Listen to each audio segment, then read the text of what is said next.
Irmãos, som. Pode aumentar um pouquinho, Vitor. Aí. Hoje pela manhã nós ouvimos a ministração do pastor Gilson e vamos novamente ouvi-lo. Nós estamos esse mês completando 14 anos da existência da nossa igreja. E semana passada nós estivemos aqui com o pastor Edivânio e hoje o pastor Gilson está aqui com a gente. Somos muito gratos a Deus pela vida, pelo ministério.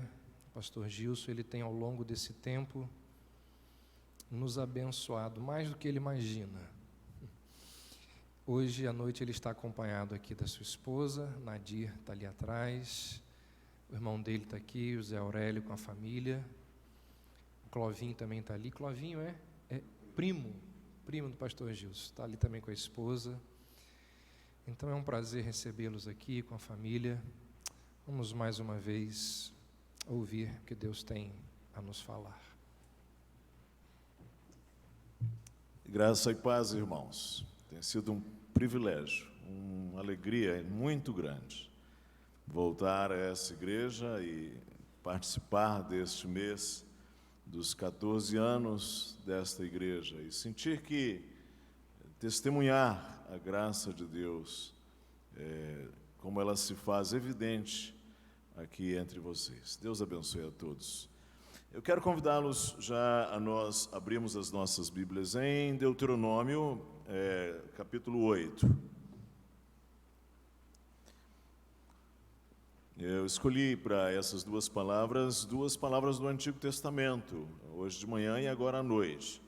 Deuteronômio capítulo 8, a partir do verso 10.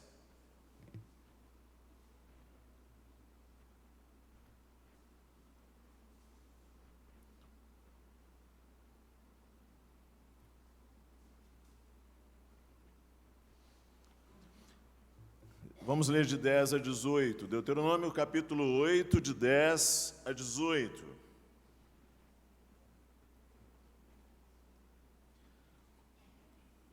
Comerás e te fartarás e louvarás o Senhor teu Deus, pela boa terra que te deu.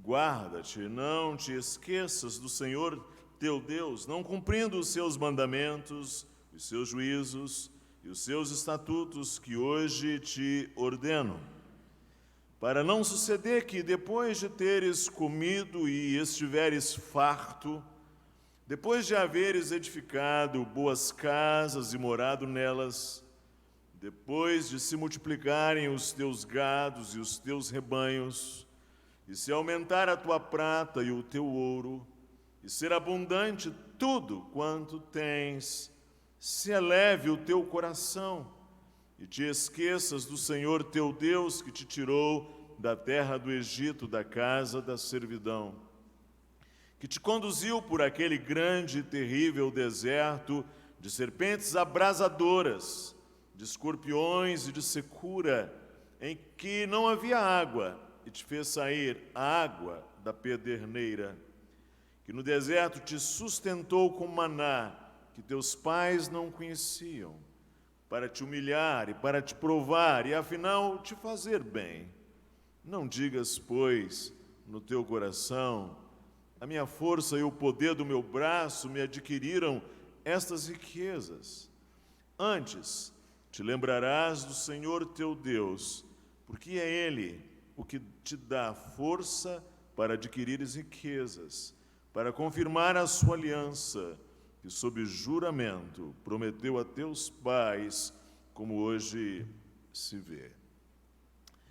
Esse é um texto que, por assim dizer, integra o fechamento do período chamado de Êxodo, que foi a peregrinação dos hebreus do Egito até a terra de Israel, até a Canaã. O povo passou em peregrinação 40 anos. 2 gerações passaram por aquele período. Uma primeira morreu no deserto, e agora nós estamos com uma segunda geração aqui. E essas palavras fazem parte das últimas palavras de Moisés no acampamento do povo, antes de regressar na terra. Então, o Deuteronômio é, por assim dizer, um grande discurso em que Moisés repete a lei, e a palavra Deuteronômio é exatamente isso, lei repetida, lei posterior, e Moisés revisa muito do que Deus fez, e ele também oferece orientações para o povo que haveria de adentrar a terra. É uma preparação, é uma orientação para ingressar na terra prometida. Imagine agora que ele tem ali o papel, o servo do Senhor chamado Moisés, de oferecer instruções muito fundamentais para que o povo se introduza na Canaã. E uma delas tem a ver com uma espécie de antecipação, quando Moisés imagina o povo crescendo, se tornando um povo próspero, opulento, rico. Como será isso? O Salmo 62, verso 10 diz: se as vossas riquezas aumentam, ou se as vossas riquezas prosperam, não ponhais nelas o coração. E aqui ele diz: depois de se multiplicarem os teus ganhos e os teus rebanhos, e se aumentar a tua prata e o teu ouro, e ser abundante tudo quanto tens, se eleve o teu coração e te esqueças do Senhor teu Deus. Aí você vai dizer assim: essa palavra não se aplica a mim porque as minhas riquezas não têm aumentado. Mas o que se pretende dizer por riquezas?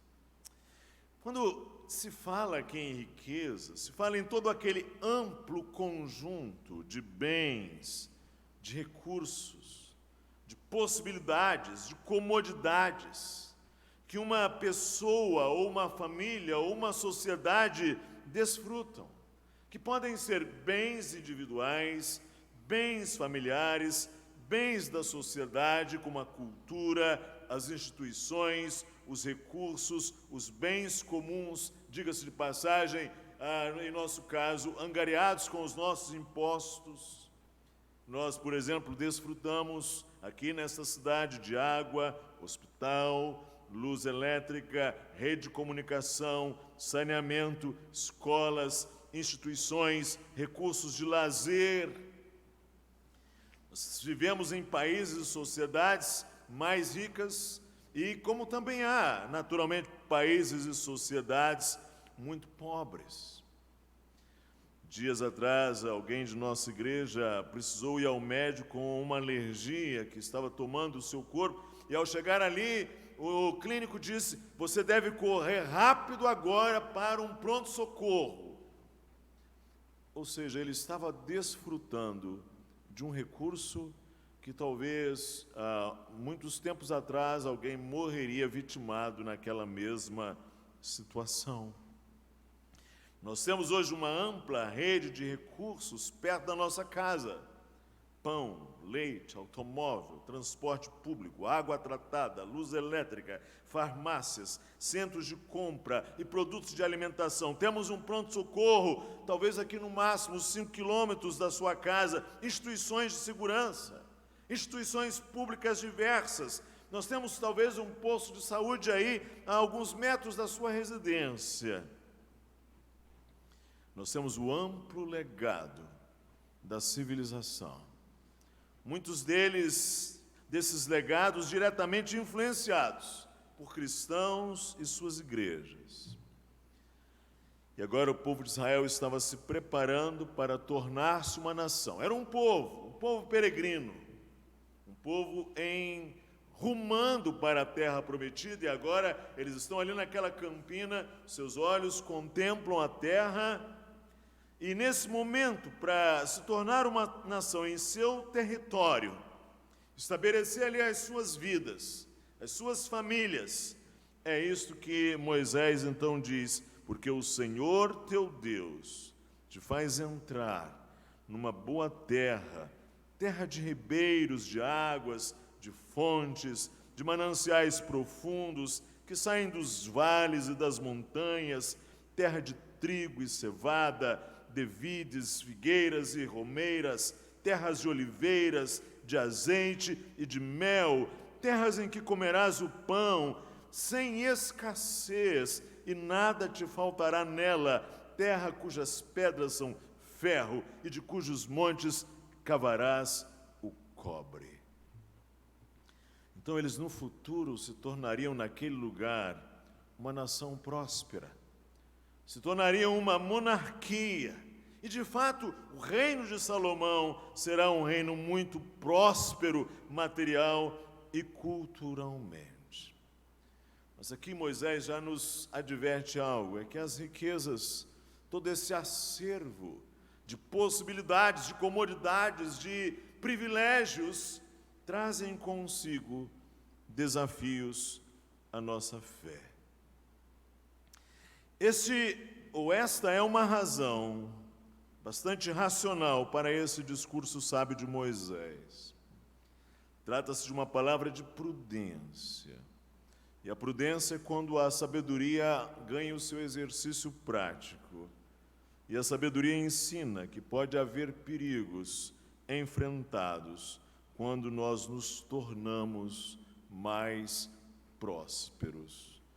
Podem haver perigos quando nós nos tornamos mais prósperos. Guarda-te, não te esqueças do Senhor teu Deus, não cumprindo os seus mandamentos, os seus juízos, os seus estatutos que hoje te ordeno, para não suceder que depois de teres comido, estiveres farto, depois de haveres edificado boas casas e morado nelas, depois de se multiplicarem os teus gados e os teus rebanhos, e se aumentar a tua prata e o teu ouro, e ser abundante tudo quanto tens, se eleve o teu coração e te esqueças do Senhor teu Deus, que te tirou da terra do Egito, que no deserto te sustentou com maná, que teus pais não conheciam, para te humilhar e para te provar e, afinal, te fazer bem. Um dos perigos de um acervo de possibilidades é um abandono da dependência de Deus. Como isso é sutil e perigoso. Eu não sei como é aqui muito nessa congregação, mas posso dizer como é em nossa igreja, por exemplo. Nós temos lá um irmão que ele chegou para São Paulo numa dificuldade imensa. Os primeiros tempos ele dormiu na rodoviária do Tietê, por exemplo, e hoje ele se tornou um empresário da construção civil, ele já edificou alguns prédios. Nós temos o outro que vendeu produtos na feira, até de modo ilegal, em cima de um lençol. Nós temos um irmão que montou uma empresa, mas no início ele aprontava o material em cima do caminhão de seu pai. Nós temos um outro que gastou vários Fuscas vendendo material de construção naquela Serra da Mantiqueira e no Vale e no litoral. Nós temos alguns irmãos que tiveram sua carteira assinada aos 14 anos, levantando de madrugada, dando duro, fazendo faxina e nunca pararam de trabalhar. E assim muitas histórias naquela comunidade de pessoas que deram duro para estabelecer a sua vida, a sua família, criar os seus filhos, estabelecer a sua casa, a sua residência. Nos Estados Unidos nós temos aquela pessoa admirada, é o que os americanos chamam de um self-made man, aquela pessoa que vindo de baixo se faz, ela se faz, é a linguagem deles. Um exemplo recente é o Bezos, dono da Amazon, hoje uma das maiores empresas do mundo, ladeando a Google, a Apple e a Microsoft. Só que quando a gente conquista coisas assim, parece que nós vamos adquirindo um certo senso de independência, de habilidades. e de recursos pessoais. Dentro de nós, um movimento se opera. Eu fiz, eu consegui. Verso 17. Não digas, pois, no teu coração, a minha força e o poder do meu braço me adquiriram estas riquezas. E aí vem uma diminuição da confiança em Deus e um aumento da autoconfiança.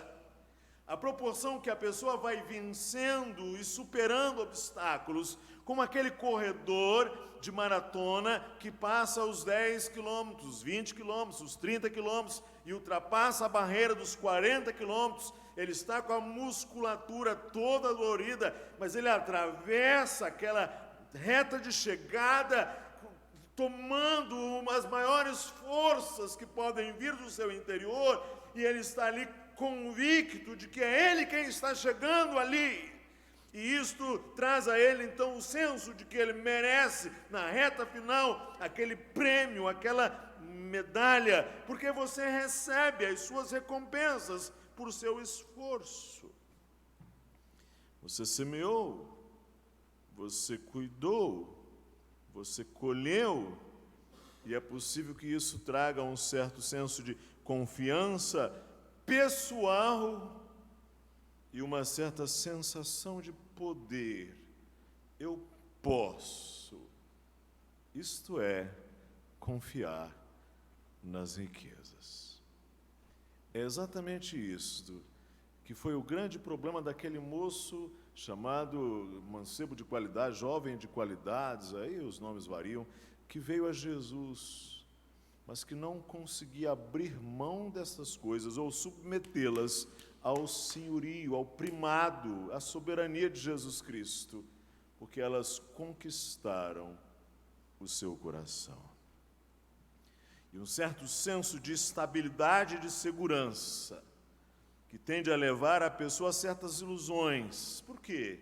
O conforto, e com o conforto uma certa previsibilidade, uma mecânica, as coisas funcionam.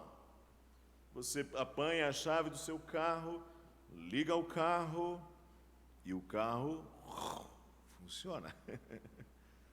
As coisas funcionam. Você liga o interruptor e a luz acende. Você fala, alô, som. Isso funciona. Você abre a torneira e a água jorra. Você vai com o dinheiro ao supermercado e você encontra as frutas e os legumes que você quer e você compra. E um certo senso de estabilidade e de segurança, porque essas previsibilidades tendem a levar a pessoa a certas ilusões de que tudo é controlável, tudo é manipulável, tudo é previsível. Mas tudo isso é frágil. Os países que experimentam guerra sabem disto. Uma guerra, uma epidemia, uma seca, uma grande recessão econômica. Nós brasileiros vivemos assim, nós somos um povo de muitos confortos dados, a ponto de que quando começou aí aquela coisa da febre amarela, eu via gente com medo de morrer, apavorado, porque nós estamos assim, seguros, confortáveis em nossas condições dadas, em nossos bens, em nossos recursos. E com isto, podemos perder o senso da graça e, por conseguinte, uma atitude de gratidão, bem como de reconhecimento e de louvor a Deus. Podemos achar que tudo é natureza e não criação. O sol brilha porque tem de brilhar, a chuva cai porque tem de cair. Eu respiro desde que nasci, porque porque é assim naturalmente. Eu estou dando essa golfada de ar nesse instante, e é assim, porque é natural isso. E não vemos milagre, e nem providência, e nem mistério, e nem ficamos impressionados com isso tudo, nem mão de Deus nessas coisas. E aí nós estamos como ímpio, porque o ímpio é assim, ele não vê Deus em nada. Não há um longo percurso debaixo da graça de Deus, não há um longo percurso. Cuidareis de cumprir todos os mandamentos que hoje te ordeno, para que avivais e vos multipliqueis, e entreis e possuais a terra que o Senhor prometeu sob juramento aos vossos pais. Recordar-te-ás de todo o caminho pelo qual o Senhor teu Deus te guiou no deserto estes 40 anos, para te humilhar, para te provar, para saber o que estava no teu coração, se guardarias ou não os seus mandamentos. E aí vamos esquecendo do percurso, da graça de Deus, e vamos tendo as coisas como direitos universais, como direitos humanos dados, coisas certas, como se as coisas fossem certas, líquidas e garantidas. Deus não tem nada com isto. No máximo, Deus me deu uma ajudazinha para que eu mesmo pudesse me ajudar. Para alguns é como se Deus fosse um velho pai na torcida. Vai lá, meu garoto, vai lá, vai lá. Deus está torcendo. Parece que não é por acaso que o versículo mais conhecido na Bíblia do brasileiro é aquele assim: faz a tua parte que eu te ajudarei. É porque, no final das contas, a própria pessoa aparece como protagonista, entende? E Deus aparece como um ator coadjuvante. Antes te lembrarás do Senhor teu Deus, porque é Ele o que te dá força para adquirires riquezas, para confirmar a sua aliança, que sob juramento prometeu a teus pais, como hoje se vê. Quero trazer algumas palavras aqui nesse ponto. Eu não sei como você está nesse tempo, você, sua família, como você está em termos das suas expectativas. Mas cabe lembrar aqui um pouco que há muita gente mais pobre do que você. Quando eu fui aos Estados Unidos pela primeira vez, eu me achei muito pobre. E eu era mesmo. Eu fui a alguns lugares que eu me vi pobre. Aí quando entrei lá em Moçambique, Angola, na carroceria de um caminhão, eu me achei muito rico. Porque essas coisas elas são tomadas como referências aqui e acolá. Mas não se esqueça, você nasceu nu, sem dente, totalmente dependente. E alguns, para complicar ainda mais a situação, nasceram muitíssimos doentes. Alguns tiveram mães falecidas durante o parto, como um dos primos do meu pai, por exemplo. E a graça de Deus providenciou os meios. E a graça de Deus proveu os meios, até para a salvação. É bom que a gente lembre disso. Essa é uma igreja reformada, porque não há graça de Deus sem provisão de meios.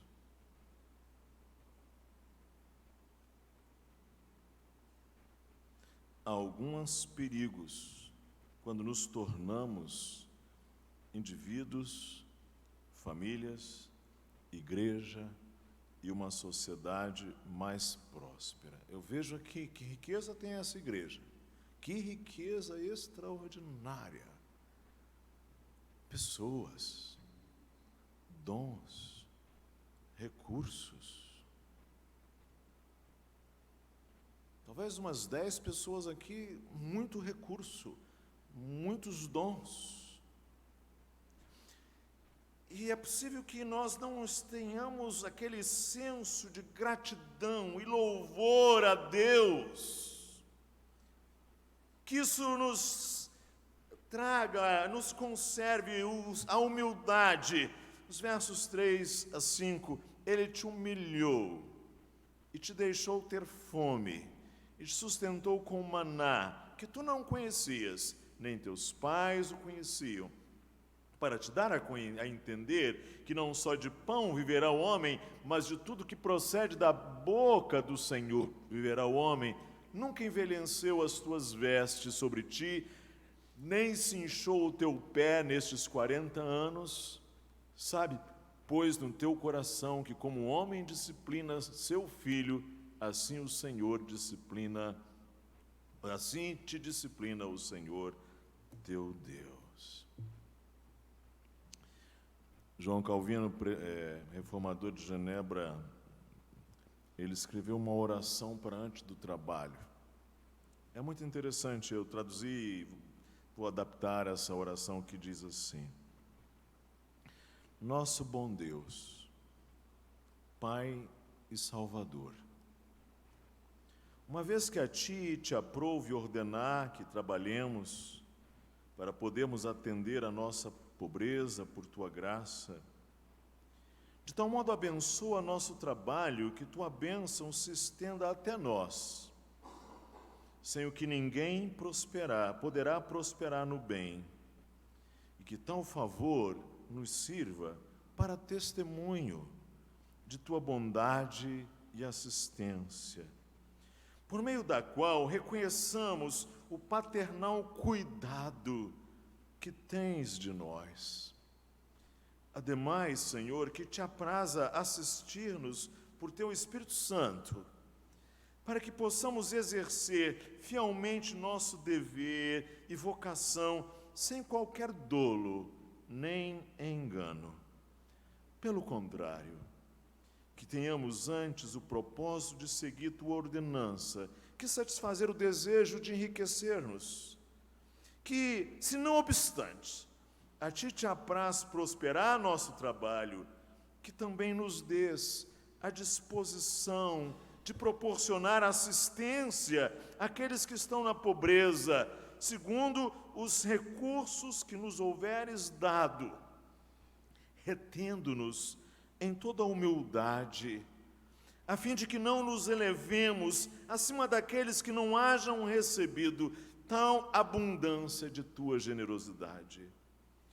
Ou, se nos queres tratar em maior pobreza e indigência do que desejaria a nossa carne, que te apraza conceder-nos a graça, acrescentando fé em tuas promessas, para fazer-nos seguros de que haverás de, por tua bondade, prover-nos sempre o sustento, de sorte que não caiamos na desgraça e na descrença. Antes, pelo contrário, esperemos pacientemente que nos acrescentes não somente de tuas graças temporais, mas também de tuas graças espirituais, para que tenhamos sempre mais amplo motivo e ocasião de render-te graças e descansar inteiramente em tua bondade somente.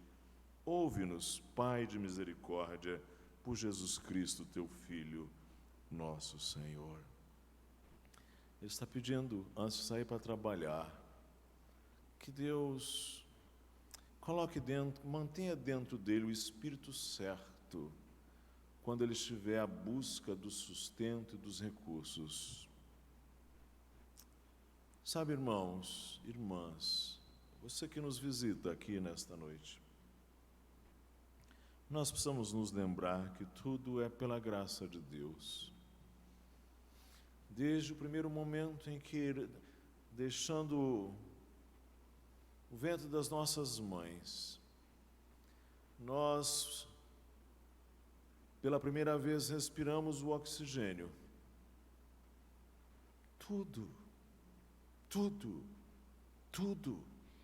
é expressão desta graça e cuidado de Deus, que a grande riqueza, nos fins das contas, para nós, é Cristo,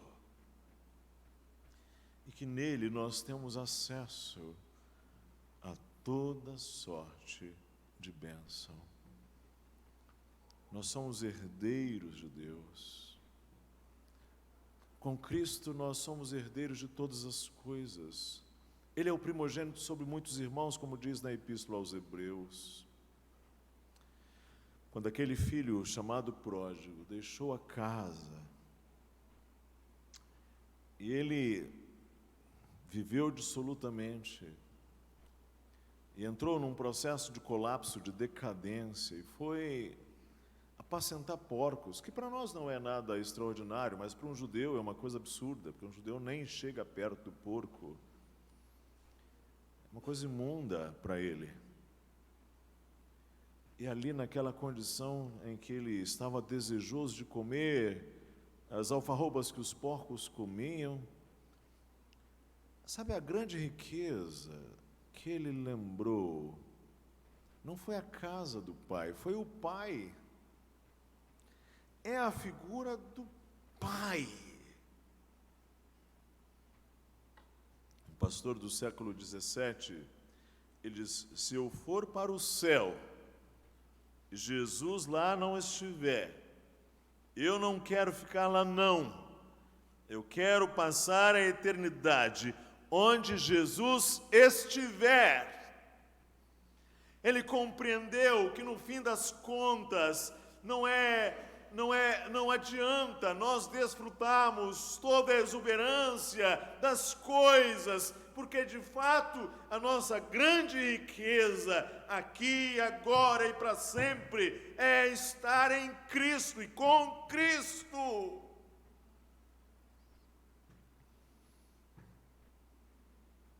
Eu cresci ouvindo um hino que eu acho que ele traduz muito bem isto. Esse hino dizia que Jesus é melhor do que ouro e bens, é melhor do que tudo que tens. Quando Paulo escreve aos Colossenses, ele diz: e que eles tenham toda a riqueza da forte convicção do entendimento, para compreenderem plenamente o mistério de Deus, Cristo, em quem todos os tesouros da sabedoria e do conhecimento estão ocultos. Quando ele escreve aos Efésios, ele diz: a mim, o menor de todos os santos, me foi dada esta graça de pregar aos gentios o evangelho das insondáveis riquezas de Cristo. A minha oração é que Deus abençoe você, e sua família. A minha oração é que Deus continue abençoando e fazendo prosperar essa igreja. Que amanhã Deus abra as portas para você e a bênção do Senhor seja com você, Deus seja gracioso com você. Ele já tem sido. Você estar aqui neste momento é a expressão disto, dessa graça de Deus em sua vida. Olha para trás e veja a graça de Deus em sua vida.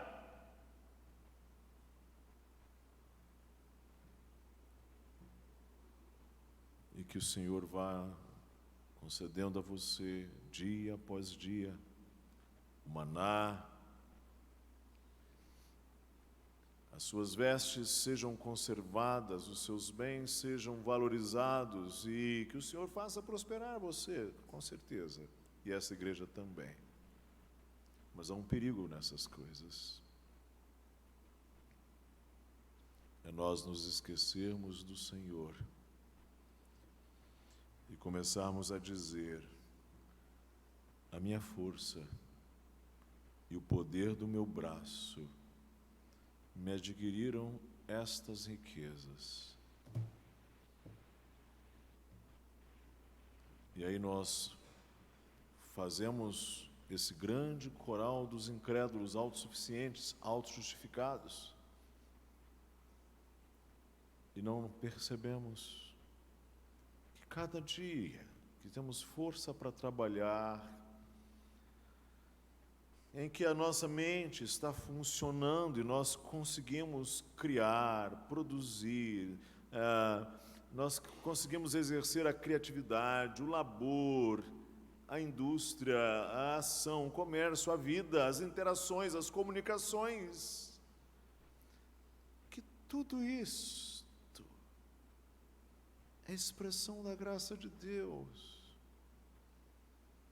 Aquele diploma que você tem lá, pendurado, é expressão de que Deus sustentou você, te dando inteligência, conhecimento, força, alimento, sustento, respiração, a vida e tudo mais. E você deveria, eu deveria, nós deveríamos ser mais gratos e mais dependentes e mais humildes e conservarmos nesse mundo de recursos e possibilidades que nós temos aqui, neste lugar, nessa igreja, nessa cidade, toda essa grande condição que desfrutamos, que nós não nos esqueçamos de que isto já é expressão da graça de Deus, abundante em nossas vidas. E se você está aqui e você tem visitando a nossa igreja hoje aqui, e para você a súmula da vida exatamente são essas coisas, eu queria sugerir que você examinasse a pessoa de Jesus. Considere Jesus Cristo. Considere a pessoa dele, a obra dele, quem ele foi, seus ensinos, o trabalho grandioso que ele realizou lá na cruz. Porque é possível que o seu coração se encante de tal maneira com Cristo, para sempre, e você vai descobrir que o grande tesouro, que a pérola de grande preço, que o homem vende tudo para comprar aquela pérola, no final das contas, é Ele mesmo. Que você não abra mão dessa riqueza maior que Deus enviou a este mundo, que é Jesus Cristo. Sem Ele, pode ser que você esteja prosperando em muitas áreas, mas eu gostaria muito respeitosamente de dizer a você: sem Ele, você está muito pobre. É hora de você vir a Cristo e fazer dele o seu bem maior, o seu tesouro maior. Que Deus te abençoe. Amém.